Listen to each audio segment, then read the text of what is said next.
This video describes the process of flashing a software image on a classic ticket dispenser for both Bloom Standalone and Bloom Enterprise systems.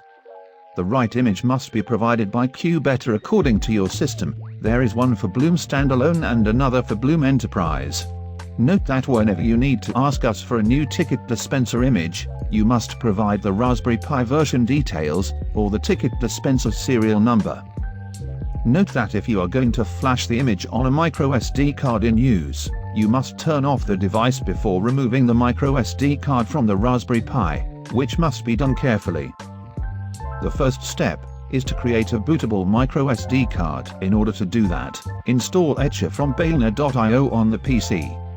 Please note that if you already have it installed, you don't need to do it again. Find the Etcher download link in the video description. Put the microSD card in the SD adapter and plug it into the Windows PC. You can now run Etcher. And click on the Flash from File button. Search for the Bloom image ISO file, and then click on Open.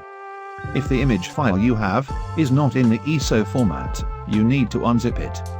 We recommend you to use the 7-zip software to unzip Bloom images.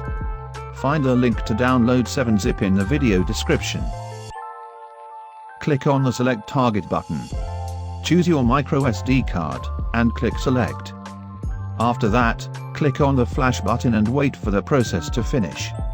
This may take a few minutes, so please be patient.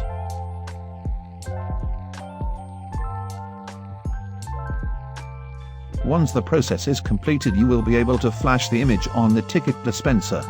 Open the ticket dispenser with the key, and insert the microSD card into the Raspberry Pi slot at the top. Plug the network and the power cables into the ticket dispenser, and turn it on by pressing the on-off switch.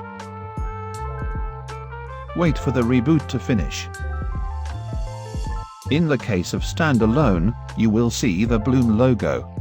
In the case of Enterprise, the device information with 2 buttons will appear. And that's it, the ticket dispenser will be ready to be added to the system. Thank you for watching.